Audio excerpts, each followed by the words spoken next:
Hey y'all, this is your girl Reagan Adams with All Things Reagan. So I really meant to come on and talk to y'all this morning before church, but I didn't want to fool around and be late, and I would have been late talking to y'all. And I kind of wanted to take my time, but not really, because I got somewhere else to go now. But I still wanted to pop on here and talk about it. So I hope you guys have had a great weekend, and I hope your day is going well so far. Church was awesome as usual, but who really says church is bad? I know I don't, because I love my church and I always get confirmation. Anyway, so real quick, I have a few things lined up to talk to you guys about this weekend. This is one of them. So this is starting off the week. So I don't care about your pretty. So how did I come up with this? So I was having a conversation earlier, and now a side note, Olive Reagan says any videos that I have are based off of, you know, things that have happened to me or happening to me, and conversations that I have. I do not talk to you about anything I have not gone through or going through. I go from what I know. I don't go about, you know, I don't talk to you guys about things I hear. I was having a conversation with someone and giving them a part of my testimony about some upcoming things that are going on in my life right now that I'm not necessarily sharing with you guys publicly, but I will next month, because I have my year recap of being in Houston. So I was sharing with them privately about some things that are going on. And this person said, you know, you have always presented very well. Like, you got money, like you are, you know, up here at a certain level. You've always presented well. But I remember when God first started telling me to do my videos, this was right a little bit before my ex-husband left, like to go to prison. So I was married. And I did have a business. I still do have a business, but I was just really starting to get into my business. And, God was talking to me about doing videos. So when he left to go to prison, God was like, continue with the videos. And I was like, what? Like, what do you mean? Like, and talk about what? And he said, basically what I'm going to do is I'm going to heal you of things as you talk about things that are going in your life, because other people are going to relate to what you have going on, and they're going to see you start living a different life, which is going to encourage them to do the same. I'm like, all right, cool. First of all, I did not want to get on video and start talking, because I don't like the way my voice sounds. Sometimes there are days that I just did not like the way I look. And then back then I was a whole lot heavier. So I was a lot heavier. I would honestly say I was depressed. I was not happy in my marriage. Then my ex-husband had gone to jail, so I really wasn't happy. I was broke, busted, and disgusted. And I'm like, Lord, you want me to get on here and do videos and talk about my life? And I don't have anything. Like, I'm about to lose my houses. I'm about to lose these cars. Like, I'm about to lose everything. And you want me to encourage these people and encourage myself? And he said yes. So that's exactly what I did. All right. So fast forward. As I started growing in my business and growing, you know, on social media, God told me to change my look. So really, it wasn't a change my look. It was, but it was kind of go back to the old Reagan that you were. So I always kept my hair done, my nails done. I stayed in heels. I stayed in clothes. I remember when I first went to college, because I worked at Express. I actually had 3 jobs. That was one of them. I worked at Express, New York & Co., and Taco Bell. Taco Bell was my very first job, but I had 3 jobs at different points of my life, especially when I was in school. I always worked. And I was like happy, because we used to have like this discount. So I would always make sure that I look nice. And I know there was 2 months, I counted 2 months that I didn't wear the same clothes. I didn't wear the same outfit. So I used to listen. I stayed fly, right? All right, cool. So fast forward, right? So we're going to get on to topic. I had to give you a background story. God was talking to me about making sure that I start looking my best. Change your hair. Go back to the old Reagan as far as like looks are concerned. Get your hair done. At that time, I was only really wearing like lip gloss. I didn't really like lipstick. You know, so he was more for me, telling me, you know, start enunciating your words better, start speaking better, start learning new words, start, you know, looking your best, changing your clothes. But at this time, I still had no real money. Now, because when my ex left, I had 6 figures worth of debt. Like I said, I was looking crazy, and you want me to do what and spend what? And so I remember him telling me, you got to do something about your hair. So I was looking at 2 hairdressers that I had watched for 2 years, and there was one in particular that I found. I called her for pricing. She said it was like $400, and I was like, where? Who Like, because I hadn't had my hair done by someone in so long, I was very out of touch with pricing.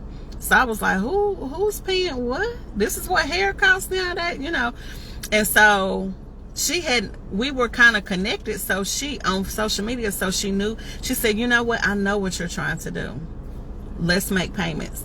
And I was so much in pride. I was like, I don't want to make no payments for my hair. Like, people think I got a business. They think I had to throw all that out the window.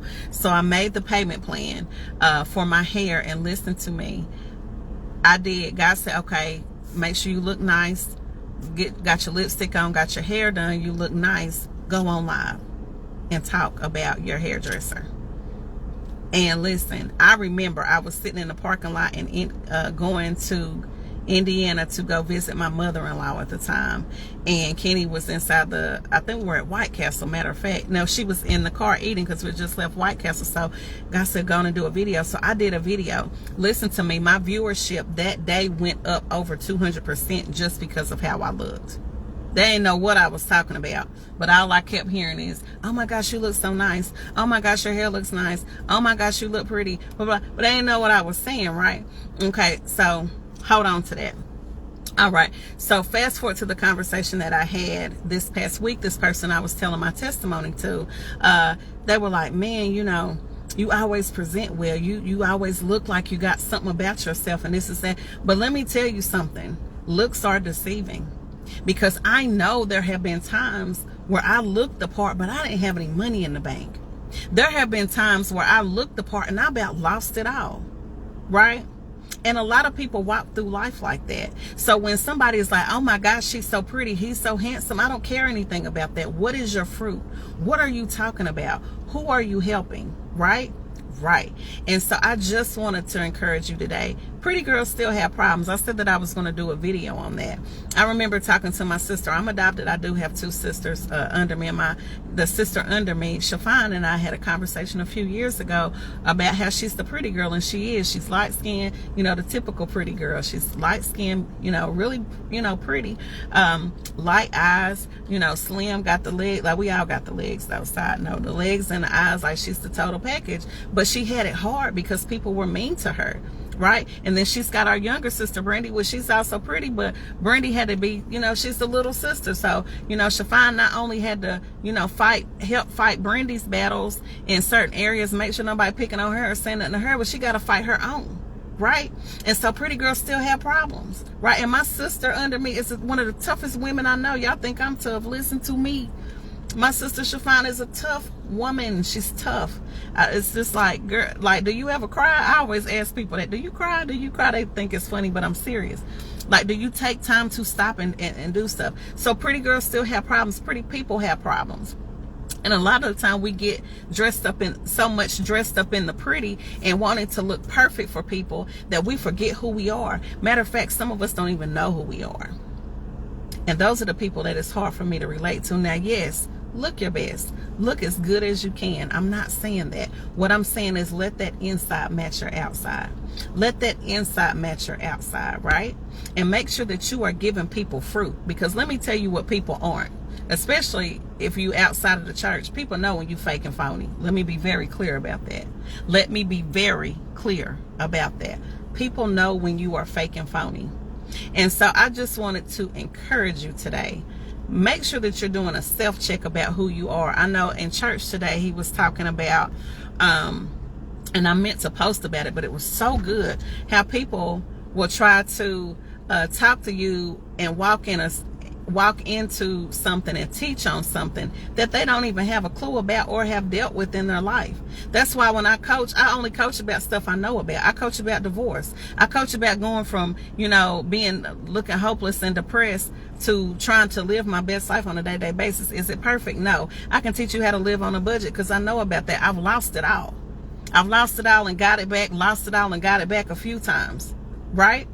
I can show you how to put yourself first, right? How to get rid of them kids. F them kids. F stands for forget, right? Forget them. I can show you that my life is my own. Like, if I'm not happy, my daughter is not going to be happy, right? I can show you how to date because I'm in that now. I can show you how to be married because I was in that for 14 years.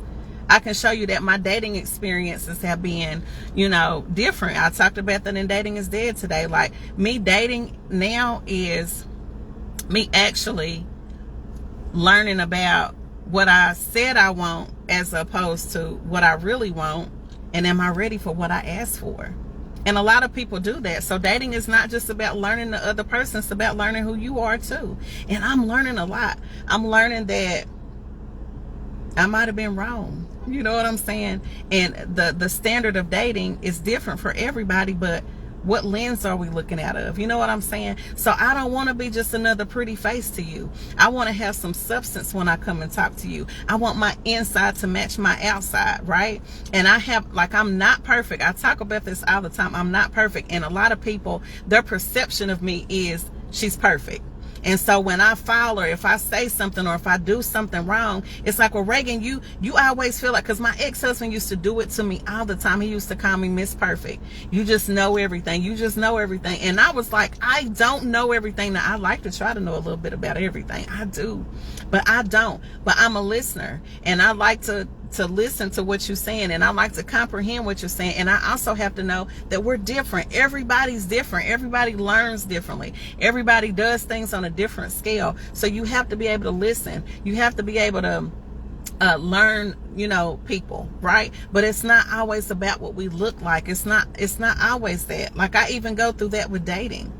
You know, some men or think that, you know, I'm too high for them, or, you know, they can't reach my level. And listen, I'm starting over. I don't have a level right now. I don't care how well I present. I don't have a level. I don't have all the money I want. I don't live where I want to live yet. All of that is coming. But I'm literally starting over, right? I am. But I'm glad that I present well to, you know, show people. And I thank God for the Holy Spirit. And my cousin was just talking to me about this. Like, the Holy Spirit will cover you. And he does. He makes me look a lot better than how I'm doing. Listen, he always has. I remember when I had that hair in my head, and I was worse off, way worse off than I am now. But I remember when I had that hair on long and I had those clothes, I was getting my clothes from Simply 10. The $10 store. I had like 2 or 3 pair of jeans that I had in rotation, and every now and then I would get a pair of shoes, like cheap shoes, but nobody knew that because I was flipping out my clothes at the $10 store. I would go get a whole bunch of $10 tops, right? And then I had people that worked there that would hook me up sometime. I didn't have the money. I got it when I could, right? So yes, present well, do as, you know, best you can. But just because you're pretty and you present well does not mean your heart is not ugly sometimes, right? And so we have to continue to work on that. We have to continue to work on that. We have to continue to try to be our best selves at all time, and be transparent with people as much as you can. I know some people are like, Reagan, you tell everything, and I do. 90% of the things I tell you guys. And if I don't tell you right now, that other 10%, once it's passed through, I come back here and talk about it, because my heart is to help. My heart is to help. I'm tired of pretty faces, handsome faces that have no substance. What are you here for? What are you supposed to be doing? Who are you supposed to be helping? Yes, you can look pretty doing it, but let's have some substance. Let's go and help people on purpose and in purpose. Because once you know who you are and you can get all that ugly stuff out in that healing and that process, that healing hurts too, yes. But once we get all that stuff together and we're able to go and help other people, it is the best feeling ever. It is the best feeling ever. So anyway, I don't care nothing about your pretty face. Right? Y'all shouldn't care nothing about my pretty face and how well I present, because I still mess up. And like I tell you guys all the time, you can hear something about me tomorrow. You can hear something about me today, and all I'm going to tell you is believe it quickly, because it probably happened. It probably happened. I'm not going to try to correct you. Guess what I'm going to say? I make mistakes. I'm going to try again. And even if it's not true, I don't care, because I don't have time to correct you, right? Because we all sin and fall short of God's will. And that's not the full scripture. I told you I'm not a Bible scholar, right? We all fall short. So anyway, honey, I got to get in here. I've got somewhere to be, and I'm excited about today. I'm not at liberty to really talk about it now, but I will at some point in time. But this weekend has been really, really good. I am enjoying myself. So anyway, you guys have a blessed day. This is your girl, Reagan Adams, with All Things Reagan. And Reagan says, I think it, I see it, I do it, and you should too. Bye.